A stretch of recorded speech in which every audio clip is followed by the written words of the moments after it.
Bonjour. Bonjour à toutes, bonjour à tous, bienvenue au WIP. Donc c'est notre premier live sur Facebook, donc vous nous excuserez des petits couacs éventuels. N'hésitez pas pendant toute cette visite à poser vos questions en commentaire.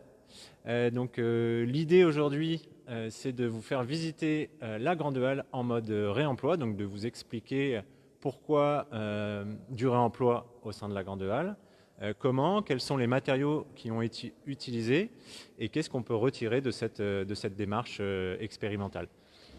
Avant de commencer, je voulais remercier Juliana, que vous ne voyez pas puisqu'elle est derrière la caméra. Je voulais remercier également Julia, qui va modérer les questions et qui va les reformuler pour qu'on puisse y répondre. Alors, si on n'a pas le temps de répondre à toutes les questions, on le fera par la suite en répondant à vos différents commentaires. Et je remercie aussi Hugo, qui a coordonné cette action. Voilà, donc je suis aussi avec Stéphanie Pally, avec qui on a co-traité. Donc Stéphanie Pally est maître d'œuvre, experte du réemploi des matériaux de la construction. Et donc on a collaboré pendant quasiment 2 ans sur le chantier de réhabilitation pour mettre en œuvre des matériaux issus du réemploi. Donc pour commencer la visite, je vous propose d'aller dans le bar, qui est une des portes d'entrée de la Grande Halle, et qui est aussi une sorte de showroom du réemploi, puisque, comme on va le voir, il y a de nombreux matériaux qui ont été intégrés. Suivez-nous.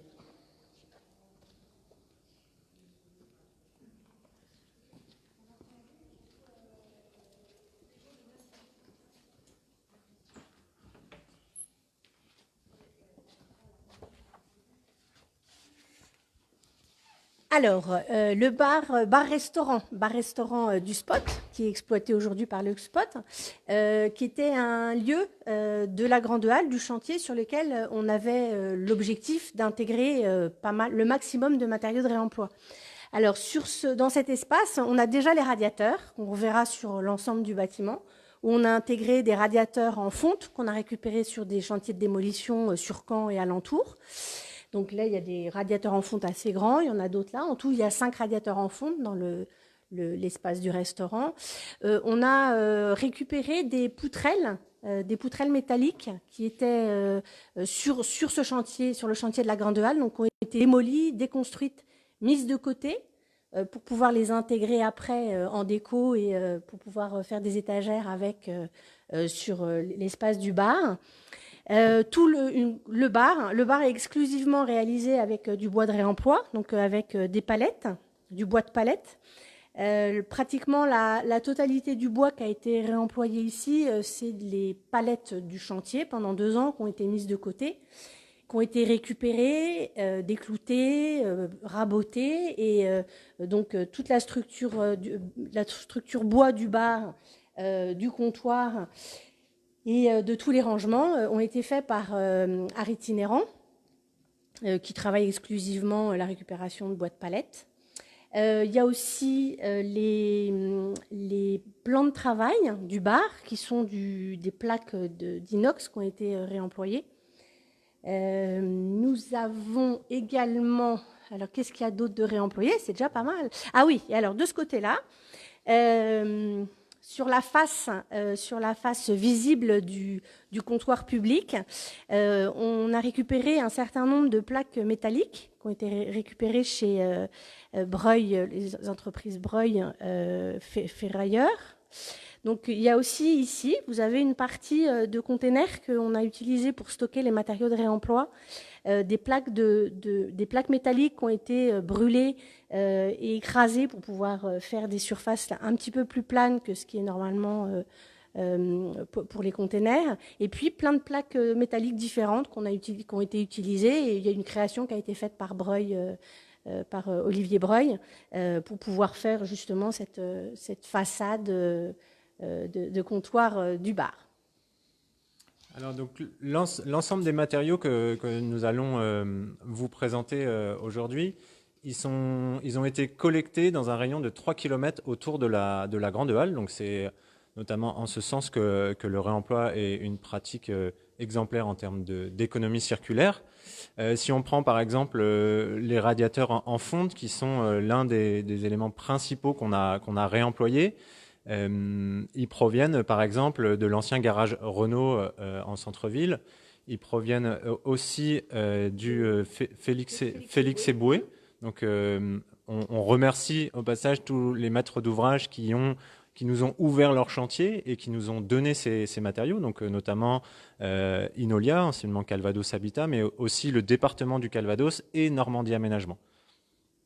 Alors, tous ces matériaux ont été récupérés sur les chantiers de démolition, mais on ne les a pas réutilisés tels quels. C'est-à-dire que les radiateurs, surtout les radiateurs, il y a d'autres matériaux qui ont fait l'objet de grosses valorisations, mais surtout les radiateurs ont fait l'objet d'une valorisation, c'est-à-dire qu'une remise en état très importante. Donc les radiateurs ont été confiés à une entreprise spécialisée qui les a déboués, désemboués, entièrement sablés, grenaillés, entièrement remis à neuf, testés pour vérifier qu'ils étaient bien étanches, vernis.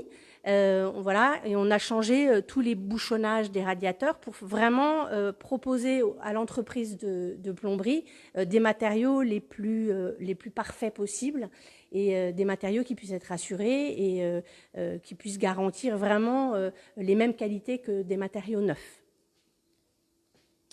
On va passer peut-être à la suite. On pourrait peut-être vous emmener maintenant dans les bureaux partagés du premier étage. Très bien, allons-y.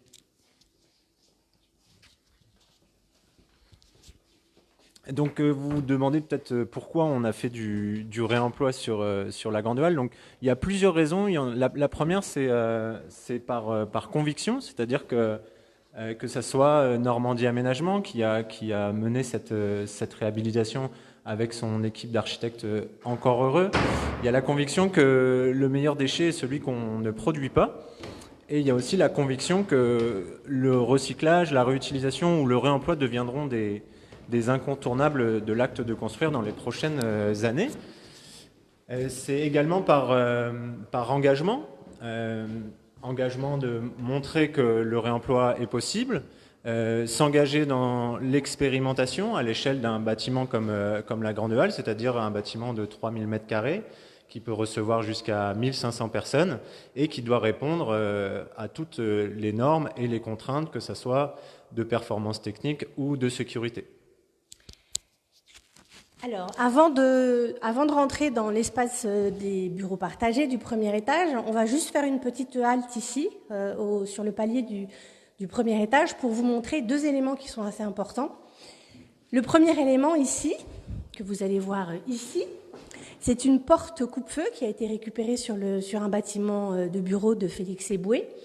Donc là, c'était une gageure assez importante, c'est l'arrivée à intégrer, à arriver à assurer ce matériau, parce qu'une porte coupe-feu, normalement, est assortie d'un procès-verbal, d'une garantie, qui permet d'assurer ce matériau. Et là, forcément, comme ce sont des matériaux qu'on a récupérés sur un chantier de démolition, on ne les a pas, toutes ces garanties.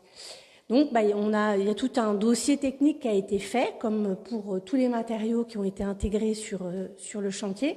On a rassemblé plein d'informations pour donner le maximum d'éléments à la compagnie d'assurance, pour que la compagnie d'assurance accepte d'assurer ces éléments au vu de la façon dont ils ont été déposés, la façon dont ils ont été traités et rénovés. Donc là, sur ce premier palier, on voit encore un radiateur de réemploi qui a été repeint aux couleurs choisies par les architectes sur le chantier, et la porte coupe-feu qui est juste à côté, qui va avec.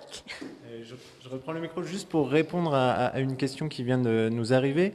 Donc la question est de savoir si les matériaux ont été achetés ou si on les a récupérés gratuitement.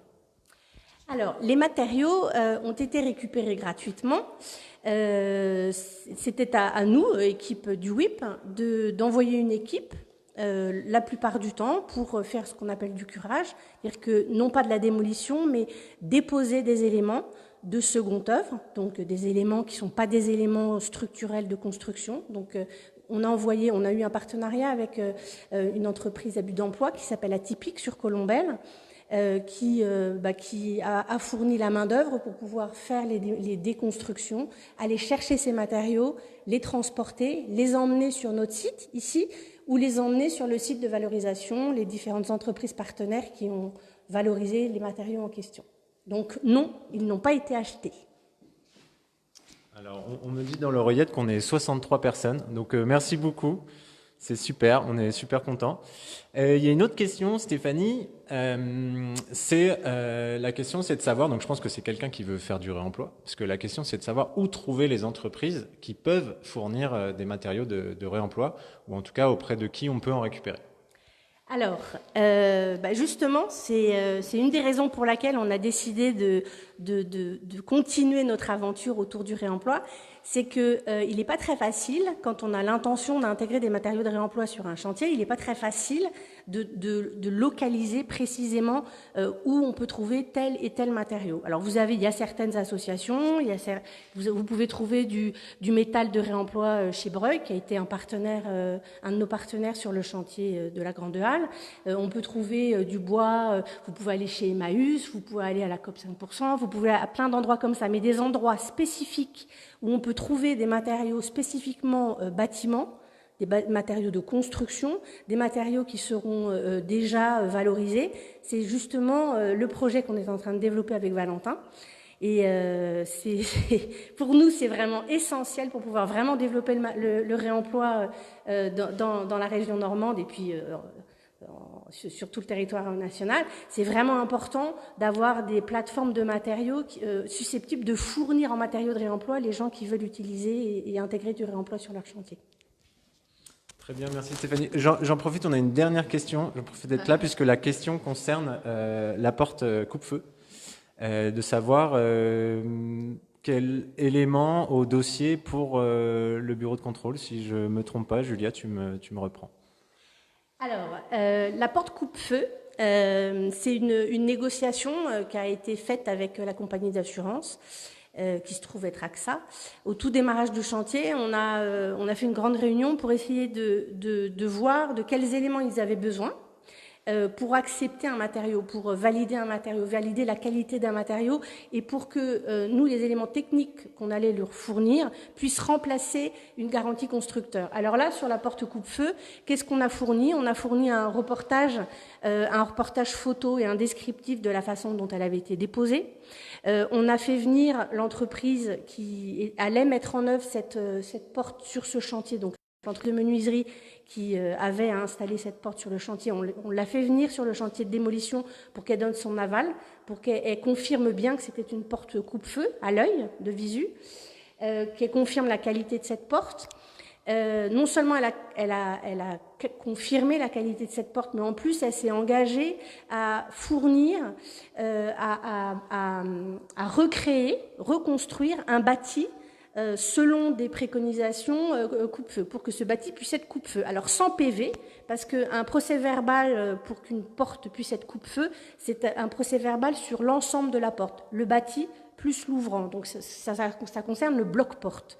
Là, on n'avait que l'ouvrant, on n'avait pas le bâti. Donc le bâti, c'est la partie bois. Le bâti, c'est la partie qui est intégrée dans le mur, qui ne bouge pas, qui accueille l'ouvrant. Donc cette partie-là a été faite en neuf, a été créée, a été construite par le menuisier, et il a détaillé toute la façon dont il avait créé ce nouveau matériau, mais sans garantie. Donc c'est vraiment une documentation, une information, mais on n'a pas de garantie, on n'a pas de procès-verbal, on n'a pas de certification. Voilà. Je vous propose de continuer en allant visiter les bureaux, le coworking au premier étage. Donc ça va être l'occasion, à travers la visite des bureaux, de vous montrer que le réemploi se fait, et c'est fait aussi à la Grande Halle, sur tout ce qui concerne le mobilier.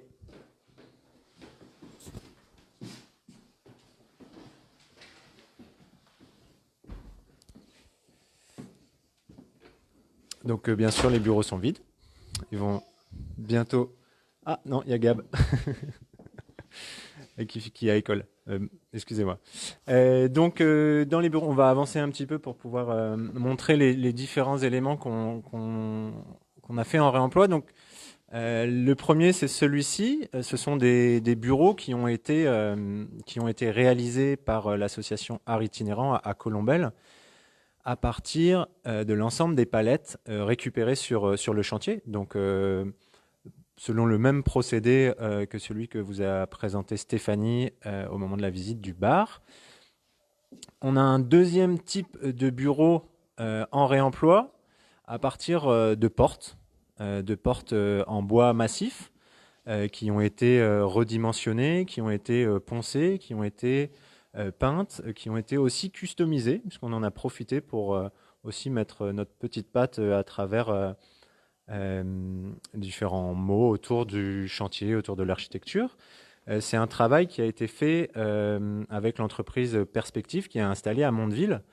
Tout à l'heure, je vous disais que l'ensemble des matériaux ont été récupérés à 3 km autour du chantier et l'ensemble des entreprises avec qui on a coopéré en termes de valorisation se situe dans un périmètre de à peu près 15 km. Voilà, qu'est-ce qu'on peut vous montrer d'autre? On a aussi, alors il y a Stéphanie qui veut rajouter quelque chose sur les portes. Je veux rajouter quelque chose sur les portes parce que c'est une réflexion qu'on a faite avec Rodolphe Muri de Perspective. On a essayé de réfléchir à comment utiliser au maximum l'état des portes et l'état dans lequel étaient les portes sans trop modifier. Et en fait, l'emplacement, alors je ne sais pas si on va pouvoir vous montrer ça, mais ici, l'emplacement où on a mis un bloc prise pour raccorder en prise RG45, ça c'est l'ancien emplacement des poignées.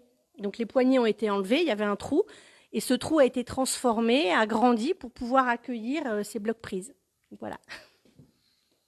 Voilà, et donc pour continuer sur les bureaux, un autre exemple de réemploi, c'est la réutilisation de toutes les chutes du bois qui a servi à construire la grande halle, et notamment des bois de plaquage qu'on peut voir en arrière-plan. Et donc, ces chutes-là, on les a récupérées au fil du chantier, on les a confiées au menuisier qui nous a créé des entre-bureaux, des étagères qui permettent à la fois de créer une séparation entre les deux personnes qui travaillent, mais aussi de leur offrir des espaces de rangement. Donc là, on voit mon bureau. Désolé, c'est un petit peu le bazar, mais ça fait longtemps que je n'y suis pas retourné. Alors, qu'est-ce qu'on a d'autre dans les bureaux? On a des cloisons. On a toujours les radiateurs. Alors, les radiateurs, on va les voir partout, puisque la quasi-totalité des radiateurs qui permettent de chauffer la grande halle sont issus du réemploi, donc ont été récupérés sur d'autres chantiers. Donc en effet, soit des radiateurs acier, comme précise Stéphanie, soit des radiateurs en fonte, donc il y en a à peu près une soixantaine. Je vous propose de continuer en allant au deuxième étage et en allant visiter les sanitaires. Ah, on a une question. À qui est le bureau non rangé? Julia, je crois. Allez, on y va? Oui, on y va.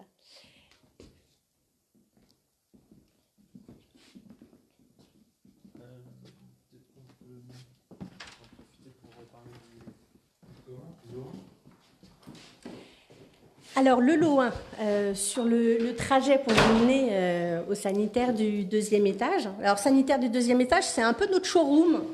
Nous, c'est un peu la pièce maîtresse quand on fait visiter la grande halle, quand on fait visiter avec un thème réemploi. Souvent, on commence par les sanitaires du deuxième étage. C'est notre grande fierté. Alors, le lot 1, est un lot, le lot réemploi, qui a été créé pour pouvoir développer, expérimenter le réemploi sur le chantier de la Grande Halle. Cette expérimentation, on l'a faite en partenariat, en collaboration entre Stéphanie Pally et le WIP. Donc, c'est une expérimentation qu'on a menée pendant plus de 2 ans pour essayer d'inventer de nouvelles façons de faire. Alors, est-ce que vous êtes bien prêts? Là, on arrive... Alors, les sanitaires. Ça, ce sont les sanitaires du deuxième étage. Ils sont assez intéressants parce qu'ils regroupent pas mal d'éléments. C'est pour ça que ça en fait notre showroom. Donc là, ces portes-là étaient des portes d'entrée d'un immeuble d'habitation des années 30. Donc qui devait être démoli, qui a été démoli. On a récupéré ces portes-là et on les a intégrées dans les sanitaires pour pouvoir faire les portes des sanitaires. Le parti pris, ça a été vraiment de ne pas les décaper, pas les faire toutes neuves, toutes belles, les garder dans leur jus pour qu'elles aient le plus d'identité possible et puis qu'on voit vraiment d'où elles pouvaient venir. On a rajouté, alors les boutons de porte étaient inexistants, et voilà, on a récupéré des boutons de porte un petit peu partout, donc tout est dépareillé, mais c'est plutôt sympa. D'ailleurs, les boutons de porte ont été intégrés au fur et à mesure. On a également récupéré en matériaux de réemploi, vous avez aussi les sanitaires. Donc les sanitaires sont du réemploi, les cuvettes de toilettes, les urinoirs également. Donc c'est pas ce qu'il y a de plus vendeur, mais c'est aussi du réemploi. On a encore du réemploi au niveau des lavabos. Donc toutes les vasques qui, elles, étaient des vasques sur colonne, qui ont été installées de façon suspendue. Donc tout ça sont des vasques de réemploi. On a aussi les distributeurs de essuie-mains et savon. Et la faïence des crédences aussi sont des faïences. Alors là, c'est pas du carrelage, c'est pas de la faïence de réemploi, c'est de la faïence de fin de stock. C'est des stocks qui étaient censés partir à la benne, qu'on a sauvé de la benne. Donc pratiquement toutes les faïences, d'ailleurs toutes les faïences, donc les faïences c'est ce qu'il y a au mur, hein, le carrelage c'est ce qu'il y a au sol. Donc les faïences, toutes les faïences de toutes les pièces d'eau de la grande halle sont en réemploi. Donc les douches, les différentes douches, les différents sanitaires, toutes les faïences sont en réemploi. Certains carrelages sont en réemploi. Donc le carrelage des sanitaires du rez-de-chaussée sont en réemploi, mais pas les autres. Donc ce qui était aussi intéressant là, c'est que quand on a récupéré ces portes palières des années 30, dans les mêmes bâtiments, au dernier étage, il y avait les portes de grenier. Et les portes de grenier, elles faisaient 1 mètre de large. Donc, ce qui était assez intéressant parce que les normes de passage qu'on a aujourd'hui pour les WC PMR, ce qu'on appelle PMR, les WC pour personnes handicapées, ont une largeur beaucoup plus importante que les portes traditionnelles. Elles sont sur du 90, donc ça tombait bien. On a pu les utiliser, les adapter sur les largeurs nécessaires pour les toilettes PMR. Donc là, encore dans cet espace-là, on a du réemploi. Donc c'est des cuvettes PMR de réemploi, essuie-mains de réemploi.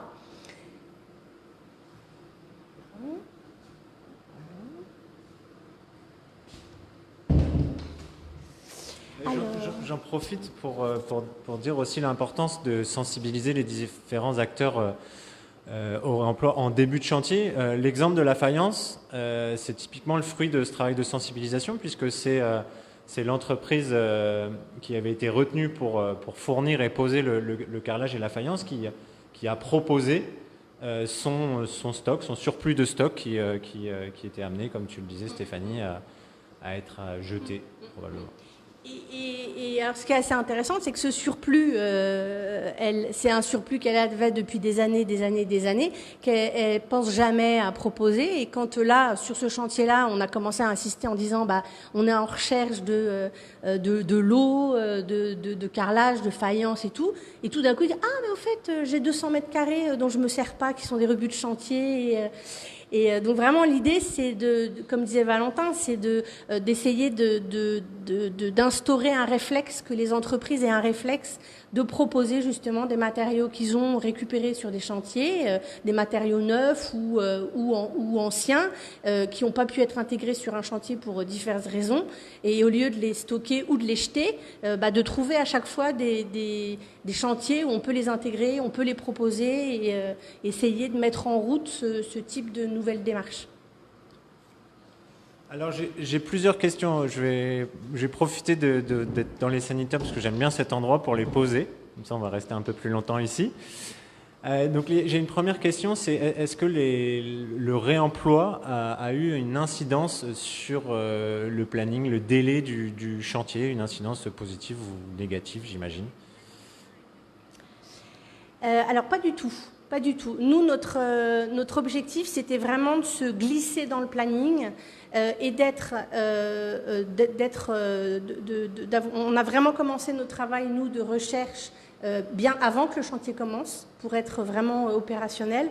Il se trouve que tous les matériaux qu'on a proposés sont surtout des matériaux de seconde œuvre, donc ce sont des matériaux qui ont été intégrés à la fin du chantier, enfin en tout cas pas du tout au début, aux 3/4 du chantier. Donc on a vraiment eu le temps de sensibiliser les entreprises, de leur montrer les matériaux qu'on leur proposait, de faire en sorte que ces matériaux soient acceptés par la compagnie d'assurance, que les matériaux soient tous valorisés, en état, prêts et disponibles et stockés dans l'espace de stockage qu'on a créé à cet effet. Donc on n'a pas du tout ralenti le chantier.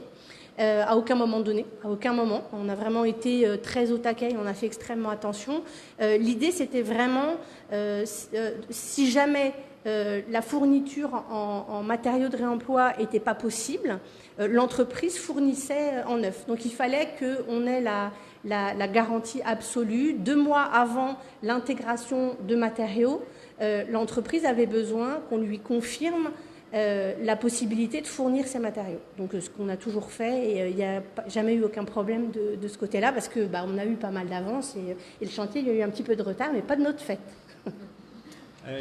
Nous avons une question par rapport à la sensibilisation, parce qu'effectivement, le travail de sensibilisation a été important, et le travail de sensibilisation des acteurs, il a été, donc de tous les acteurs du chantier, il a été à la fois informel, mais aussi fait dans un cadre plus formel. Un outil, on a eu la chance d'avoir la cité de chantier, c'est-à-dire l'espace qui nous a permis de préfigurer les usages de la Grande Halle.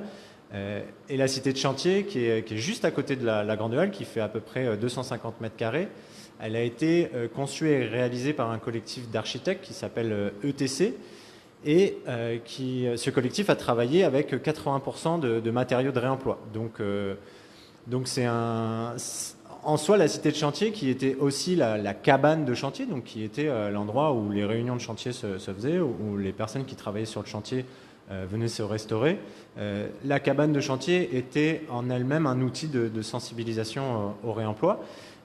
Ensuite, il y a eu aussi des réunions qui ont permis de présenter la démarche, d'expliquer bien sûr un processus beaucoup plus formel, que ce soit avec la maîtrise d'ouvrage comme de ce chantier, comme avec les différentes maîtrises d'ouvrage qui nous ont donné des matériaux, mais aussi avec les différentes entreprises qui ont travaillé sur la réhabilitation de la Grande Halle.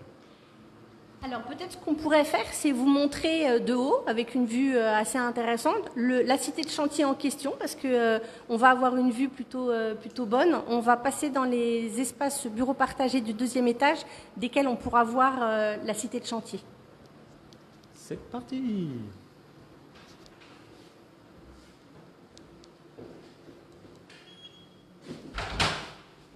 Donc là, on entre dans l'espace de coworking au 2e étage. Et donc c'est de là qu'on va pouvoir apercevoir la cité de chantier. Alors peut-être avant de vous montrer la cité de chantier, là on va juste vous montrer un petit peu quelques éléments qui ont été réemployés, qui sont assez fondus dans les éléments neufs, pour équiper tout cet espace de coworking. On a récupéré des fauteuils de réunion qu'on a récupérés à l'hôtel du département. Donc des fauteuils de réunion qu'on voit un petit peu éparpillés, qu'on a associés à des fauteuils qui leur ressemblent en neuf, pour essayer de pas trop de pouvoir les fondre vraiment dans un ensemble. Et puis on a récupéré également 4 fauteuils en cuir de l'hôtel du département. Donc là, on va vous emmener pour avoir une vue imprenable sur la cité de chantier. Voilà, ce bâtiment duquel tout est parti. Donc là, il y a on retrouve nos matériaux préférés qui sont les containers. Donc il y a une utilisation de containers en base, et le collectif ETC a récupéré des structures métalliques qui ont permis de faire une voûte entre les deux ensembles de containers. Voilà, donc c'est beaucoup plus beau à l'intérieur qu'à l'extérieur, mais c'est un bâtiment qui a accueilli beaucoup de choses et puis surtout qui a accueilli beaucoup de matière grise pour la réalisation de ce beau projet. Oui, puis qui a permis véritablement de commencer la démarche, puisque le collectif ETC a dû aussi faire un travail de recherche de matériaux. Et ce travail de recherche nous a permis d'établir les premiers partenariats. Je pense notamment à Breuil, par exemple, pour tout ce qui concerne la ferraille. Donc voilà, c'était un acte fondateur finalement, cette cité de chantier, et aussi sur le réemploi. On va vous emmener sur les coursives, donc on va sortir de la petite nef pour aller dans la grande nef. Donc là, nous étions plutôt dans un espace, on va dire, dédié au travail, donc des personnes qui louent des espaces de travail. On avait commencé par un espace aussi de restauration. On n'ira pas dans les ateliers qui sont au rez-de-chaussée, puisque c'est pas forcément un endroit où il y a beaucoup de réemploi. Donc là, on va aller dans l'espace événementiel, avec la coursive qui a permis de réemployer des pannes et des chevrons issus de la démolition de maisons individuelles, notamment sur le quartier Rethel à Caen. Donc on peut plutôt parler de réutilisation dans le sens où il y a un détournement de l'usage, c'est-à-dire que théoriquement, le réemploi s'attache à conserver la fonction, c'est-à-dire qu'une porte reste une porte et est réemployée en tant que porte. Là, le bois de charpente, que ce soit des pannes ou des chevrons, n'ont pas été réutilisés comme pannes et chevrons, mais comme garde-corps.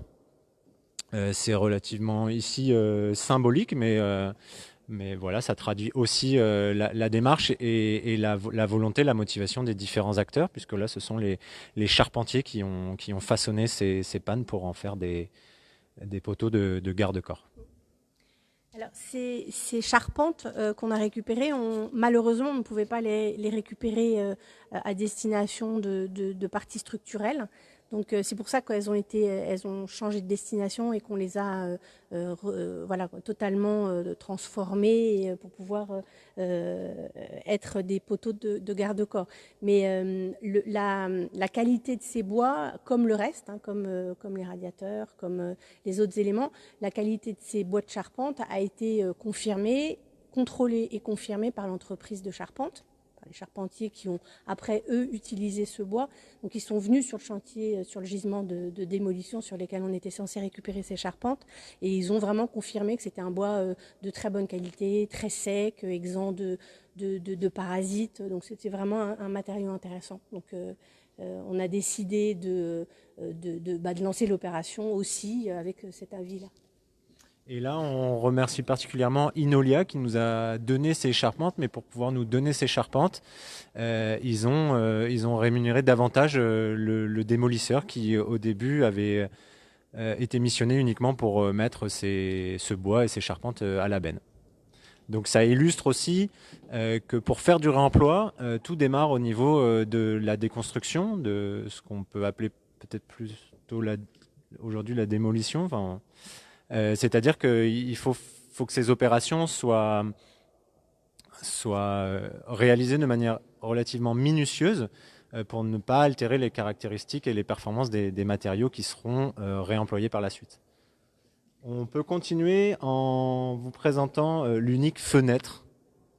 Alors là, on touche au clos et couvert. Donc pour le réemploi, ce sont d'autres défis, d'autres enjeux. Mais là, ce qu'il faut savoir, c'est qu'on a pu le faire puisque on est dans un usage, donc usage de la grande nef, qui nécessite pas d'avoir une performance thermique, en tout cas du même niveau qu'une maison individuelle ou que les espaces de bureaux qu'on vient de visiter. Alors, vous avez peut-être entendu parler de notre grand feuilleton autour des huisseries. On avait récupéré au tout début du chantier, on a récupéré sur un gisement de démolition, on a récupéré un très grand nombre de fenêtres qui avaient des caractéristiques extrêmement intéressantes, qui ont été validées par la compagnie d'assurance, qui ont été validées par les archis. Donc on devait intégrer 30 fenêtres de réemploi, donc sur toute la partie haute de la grande nef, sur tout le long des coursives. Ces matériaux ont été préparés, on a reporté au maximum le moment de la dépose pour ne pas entraver le clos et le couvert du gisement de démolition. Et puis 2 jours avant de retirer tous ces matériaux, quelqu'un d'autre est venu le faire à notre place.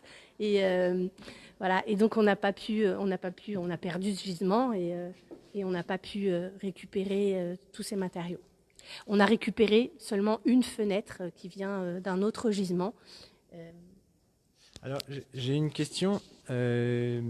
Qui a décidé de ne pas réemployer les bois de charpente dans la charpente? Alors, qui a décidé? Personne et tout le monde. En fait, on sait aujourd'hui, on n'est pas en mesure aujourd'hui de garantir des performances, toutes les certifications nécessaires pour utiliser un bois de charpente sur des éléments structurels. On n'est pas en mesure de les fournir. Tout comme les PV coupe-feu. On n'est pas en mesure de fournir un PV coupe-feu sur des matériaux de réemploi. D'ailleurs, le sujet coupe-feu, c'est un sujet qu'on a pas mal abordé avec de l'isolant de réemploi. On en a beaucoup récupéré. On a récupéré plus de 600 mètres carrés d'isolant de réemploi. Cet isolant devait avoir des performances, au vu du chantier, devait avoir des performances coupe-feu. Et ces performances-là, on n'était pas du tout en mesure de les garantir. Donc en fait, il y a une réflexion qui a été faite avec les architectes pour essayer de voir comment est-ce qu'on pouvait détourner cette problématique. Et en fait, les isolants ont été coincés entre deux matériaux, eux-mêmes coupe-feu, eux-mêmes avec des PV coupe-feu. Donc en fait, on a détourné un petit peu la problématique et on a réussi à intégrer tous ces éléments sans PV, mais on a quand même réussi à les intégrer. Très bien, merci Stéphanie. Donc pour ceux qui nous rejoignent, merci. Je rappelle qu'on est en visite de la Grande Halle en mode réemploi. Donc le réemploi, qu'est-ce que c'est? Ça recouvre toutes les pratiques qui vont permettre à une porte, à un radiateur, donc pour parler de la construction, mais également un vélo ou un livre, de ne pas être jeté, mais de poursuivre sa vie et donc d'être utilisé par d'autres personnes pour d'autres usages. Je profite d'être ici puisqu'on réouvre bientôt. Oui, on réouvre bientôt. Donc vous allez avoir l'occasion de venir.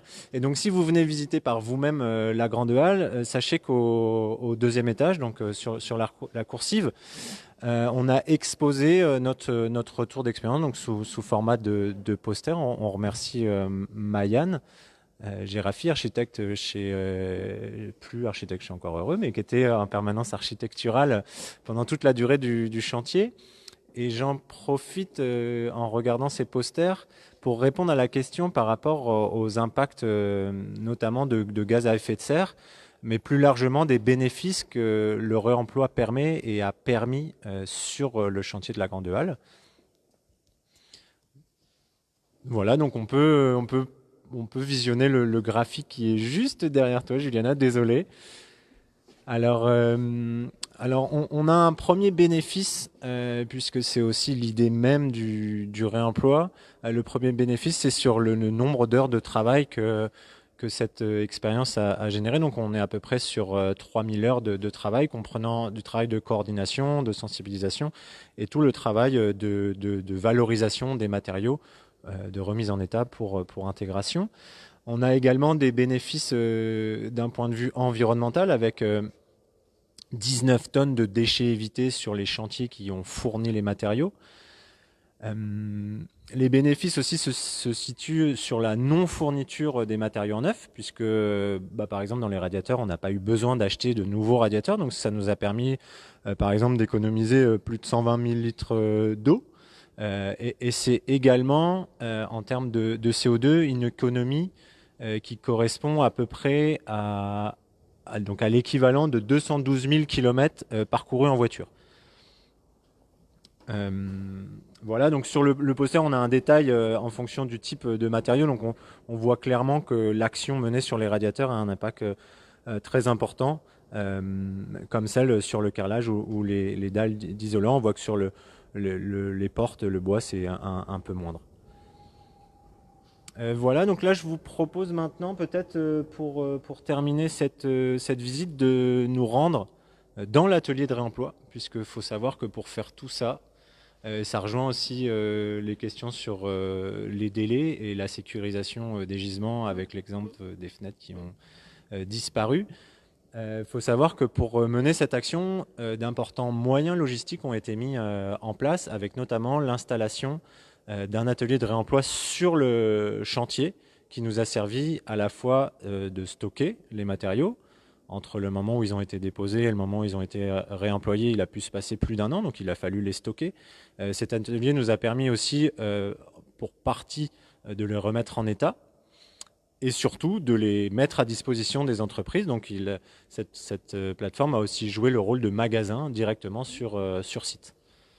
Et justement, cette idée de proposer, enfin d'avoir un magasin pour pouvoir proposer les éléments directement sur site, c'était aussi une partie de la sensibilisation qu'on a faite auprès des entreprises. C'était aussi une façon de les rassurer, de leur montrer les matériaux, de leur montrer comment ils étaient valorisés, de leur montrer l'état des matériaux dans lesquels qu'ils étaient censés intégrer. Et c'était aussi une garantie et une façon pour eux de voir le matériau en question avant de l'intégrer. Et puis, on a eu un certain nombre de questions sur les systèmes de fixation, sur voilà. Donc, on a eu pas mal de questions en cours de route qu'on a pu aussi répondre. On a pu y répondre avec l'entreprise, justement parce que les matériaux étaient sur site et qu'on pouvait régulièrement aller voir ces matériaux et puis réfléchir un petit peu aux solutions, à des solutions un petit peu transversales par rapport à ce qui était prévu initialement avec des matériaux neufs. Donc le local, enfin l'entrepôt, l'atelier réemploi sur site a vraiment été extrêmement important à plein de titres. Donc, ce que disait Valentin, pour sécuriser les matériaux, pour être sûr que les matériaux ne soient pas cassés en cours de transport ou volés ou abîmés. Donc, vraiment, le seul moyen d'avoir la certitude qu'un matériau va pouvoir être réemployé, va pouvoir être mis à disposition d'une entreprise dans les quantités dans lesquels on s'était engagé. On s'était engagé à fournir 60 radiateurs. Donc la seule façon de garantir ça, c'était de les stocker sur site, valorisés et voilà, et visibles tous les jours. Donc voilà, donc on va faire un petit tour dans l'atelier. Ouais, peut-être juste avant, puisqu'on parlait des moyens mis en œuvre pour pouvoir mener cette expérience, nous avons une question par rapport aux moyens économiques. C'est-à-dire, est-ce qu'il y a, pour reformuler la question, est-ce qu'il y a un préchiffrage qui avait été fait sur le lot réemploi, donc sur toute la mission dont on vous parle depuis tout à l'heure? Oui, alors quand il s'est agi de répondre à cet appel d'offres, l'appel d'offres et puis au lot réemploi spécifiquement, quand on a décidé de répondre ensemble avec le WIP, l'objectif c'était de faire une offre et de faire une offre budgétée et de faire des propositions très claires avec, voilà, on a proposé, alors dans l'appel d'offres, dans ce qui était proposé, c'était un tout petit local de stockage minuscule juste à l'entrée du chantier. Et en fait, on s'est très vite rendu compte en réfléchissant et en construisant notre offre que c'était pas du tout dimensionné et qu'on avait besoin de quelque chose de beaucoup plus grand. Donc, on a fait une proposition 10 fois plus grande, qui était assez ambitieuse, mais qui nous a permis de stocker tous les matériaux en question, et puis surtout d'être plus ambitieux et de pouvoir répondre à voilà, une ambition assez importante de fourniture de matériaux. Donc voilà, j'ai perdu mon fil, je sais plus ce que j'étais en train de dire. Ça va revenir, on va à l'atelier. Ça va revenir, on y va. Super. On me dit toujours dans l'oreillette qu'il y a plein de questions. Donc, ce qu'on va faire, c'est qu'on va aller visiter l'atelier. Et ensuite, pour terminer la visite, on retournera d'où on est venu, dans la grande nef. Et on répondra à vos questions. C'est parti.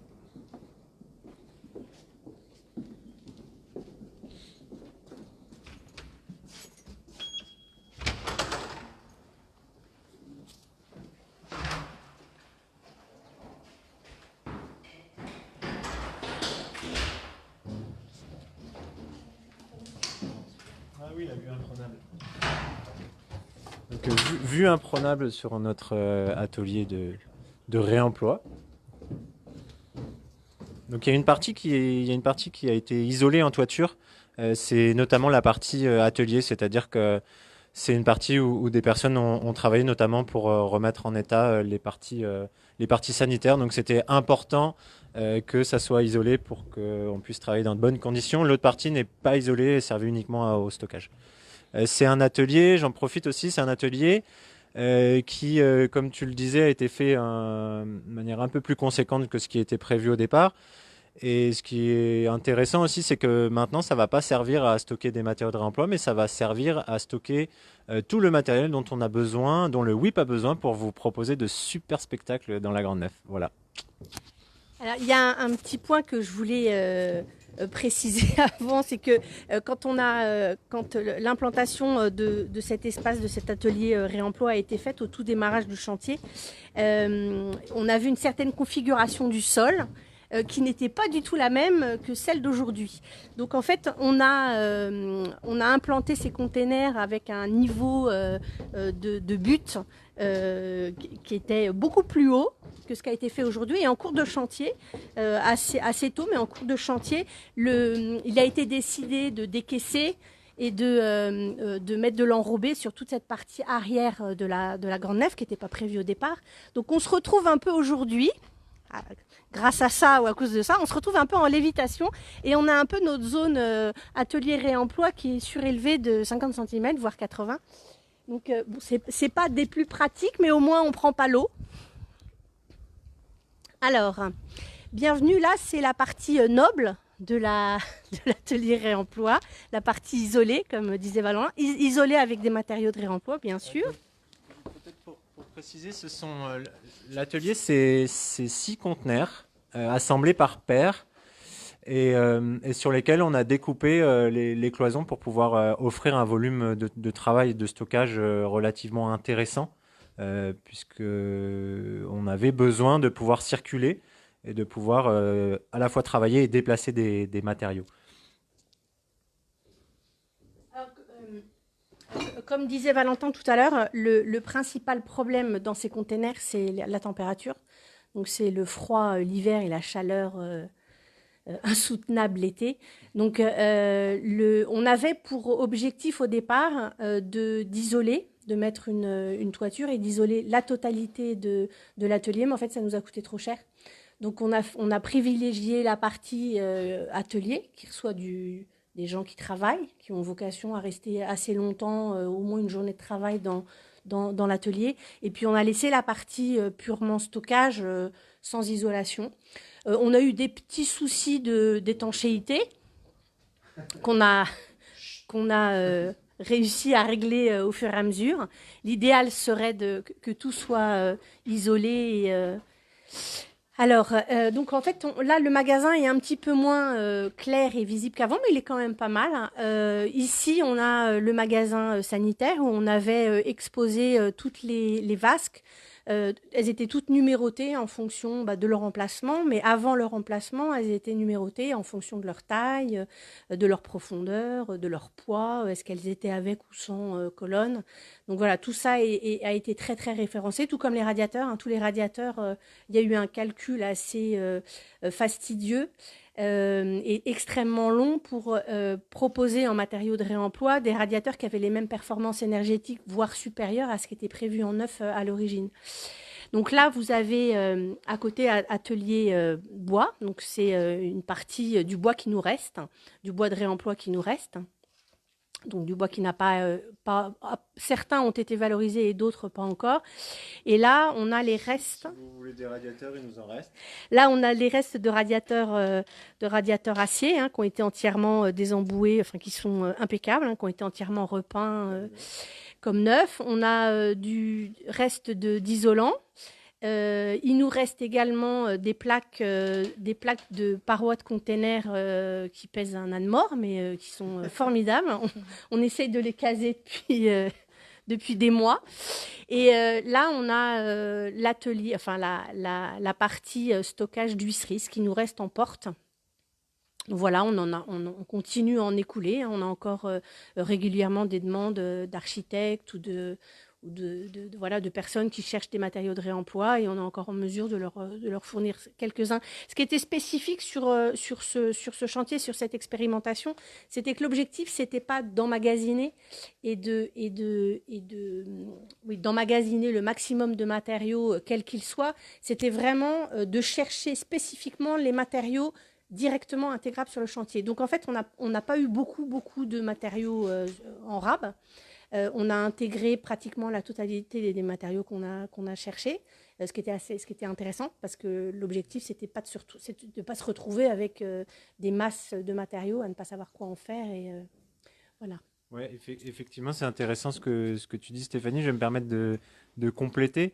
En effet, on a travaillé sur le cahier des charges, c'est-à-dire que le cahier des charges avait préfléché des matériaux qui pouvaient faire l'objet d'un réemploi sous forme de variantes. Et donc, nous, notre rôle, la première étape finalement, ça a été de proposer des matériaux qu'on avait identifiés sur les chantiers de démolition. En revanche, la dépose de ces matériaux, leur stockage et leur valorisation ont été effectués une fois que les matériaux avaient été acceptés par le bureau de contrôle, les assurances, acceptés par la maîtrise d'ouvrage, acceptés par les architectes et intégrés dans le projet. Donc ça a aussi un impact sur la conception, sur le dessin, puisque le dessin a parfois dû évoluer. Je prends l'exemple des radiateurs ou de la fenêtre. Donc voilà, on a déposé les matériaux, que les matériaux dont on a eu besoin. Donc il en reste un petit peu, puisque par exemple l'isolant, on a dû déposer 600 mètres carrés, on a eu besoin de 200 mètres carrés. Voilà, donc il nous en reste un petit peu, mais l'idée vraiment était de déposer, d'engager les travaux de dépose uniquement des matériaux qui étaient acceptés et validés pour être intégrés. Voilà. Je vous propose de retourner dans la grande nef. Alors, je ne sais pas s'il y a un spectacle ou quelque chose, mais je crois pas. Non. Il y a nous, ouais.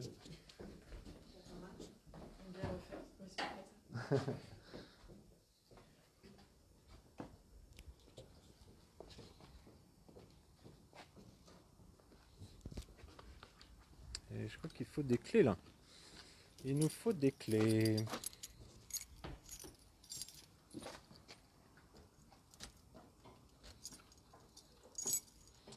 Et donc, oui, il y a quelque chose qui me vient en tête, c'est qu'effectivement, il n'y avait pas un... Sur ce chantier, il y avait un objectif de moyens, mais il n'y avait pas forcément d'objectif de résultat. C'est-à-dire qu'au cahier des charges, on avait quelques contraintes, notamment une contrainte géographique. On devait travailler dans un périmètre de 30 km autour du chantier. Ok.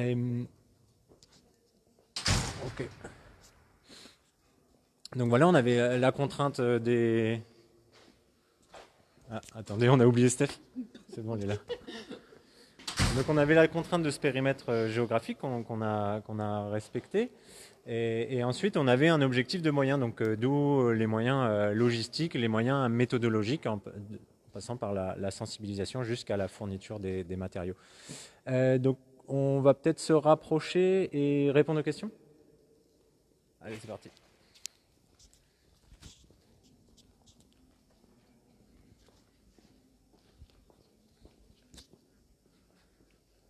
Donc on a une question sur l'initiative. L'initiative, elle a été portée par la maîtrise d'ouvrage, donc Normandie Aménagement, et par les architectes Encore Heureux et le bureau d'études Albert et compagnie, qui sont deux entreprises spécialisées dans le réemploi, et donc qui ont décidé ensemble d'innover, d'expérimenter la création d'un lot 1, comme l'a expliqué Stéphanie, pour permettre la fourniture de matériaux de réemploi à l'échelle d'un bâtiment comme la Grande Halle.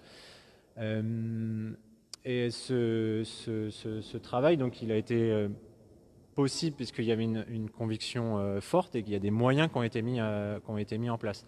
Aujourd'hui, on sait que l'enjeu sur le réemploi, ce ne sont pas tant les gisements de matériaux, puisqu'il y en a quand même beaucoup, et c'est aussi une offre qui se structure. En revanche, tout l'enjeu aujourd'hui, et c'est pour ça qu'on a la chance d'avoir du réemploi à la Grande Halle, l'enjeu il se retrouve au niveau des débouchés, c'est-à-dire de la commande, qu'elle soit publique ou privée, pour mettre des matériaux de réemploi sur des bâtiments réhabilités ou construits en neuf. Là, je veux juste préciser, enfin rajouter un petit peu un petit sujet sur ce que dit Valentin, c'est que vraiment ça a été possible, toute cette expérimentation, elle a été possible parce que tout le monde avait envie que ça se fasse. C'est-à-dire que le maître d'ouvrage, toute l'équipe de maîtrise d'œuvre, les bureaux d'études, bureaux de contrôle, on a vraiment tous été ensemble pour arriver à ce que le réemploi se fasse et qu'on arrive à cheminer vers ça. Donc, et on aurait pu 1000 fois être interrompu dans la démarche, on aurait très facilement pu ne pas y arriver. Il suffisait d'un chaînon, un chaînon qui met un petit peu qui est réticent et qui n'a pas envie de le faire pour que les choses ne puissent pas se faire. Donc c'est vraiment l'ensemble de l'équipe qui a fait que tout ça a pu se faire. On nous demande s'il y a des matériaux qu'on n'a pas trouvés, qui étaient au cahier des charges et qu'on n'a pas trouvés. Alors les matériaux, oui, alors dans le cahier des charges, il y en avait pas mal. Il y a tout ce qui est appareillage électrique. On avait fléché dans le cahier des charges, il y avait un certain nombre d'appareillages électriques qui avaient été fléchés réemploi en se disant que c'était faisable, donc des grosses gamelles industrielles qu'on n'a pas trouvées. Qu'on aurait pu trouver à l'achat, mais qu'on n'a pas trouvé sur les différents chantiers sur les différents gisements de démolition qu'on a repérés. Après, sur tout ce qui est appareillage électrique, on s'est très vite confronté à des problématiques techniques et de conformité qui sont bien plus difficiles à contourner que sur les autres éléments qu'on a intégrés. Donc vraiment, sur toute la partie électrique, c'est très compliqué. Et est-ce qu'il y a des matériaux qui ont été refusés ? Eh bien non. Eh bien non, on n'a pas de matériaux refusés. Le premier matériau qui a été mis à décision de l'assurance, le premier dossier technique qu'on a transmis à l'assurance, c'est le dossier technique sur les fenêtres. Donc comme disait Valentin, les fenêtres, ça représente le clos et le couvert sur un chantier. C'est ce qui est le plus difficile à proposer en réemploi et à intégrer. Donc ces matériaux, on a commencé par les matériaux les plus difficiles. Et on a très rapidement eu un aval favorable, un avis favorable du bureau de contrôle et de l'assurance. Donc on était assez contents et ça nous a lancé et ça a un petit peu donné le diapason sur l'ensemble des autres matériaux.